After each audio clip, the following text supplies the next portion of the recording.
As a permanently wired desktop appliance, the machine manages power with impressive efficiency. Under peak load, while heating both the ceramic hot end to 220 degrees Celsius and the heat bed to 65 degrees Celsius, the printer draws approximately 150 watts from the wall. Once the target temperatures stabilize, the continuous power consumption drops down to a modest average of 45 watts. Thermal management on the tool head is exceptionally robust. I conducted a continuous 24-hour stress test, printing a large architectural layout using standard polylactic acid filament. The internal cooling fan maintained a steady flow of ambient air across the heat break, keeping the cold end of the extruder perfectly isolated.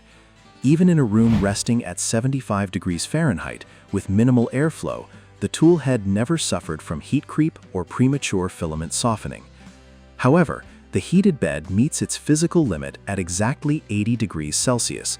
While this is perfectly adequate for basic filaments, the lower temperature limit combined with the open frame design means the machine experiences severe thermal throttling if you attempt to print demanding engineering materials that require high ambient temperatures to prevent warping.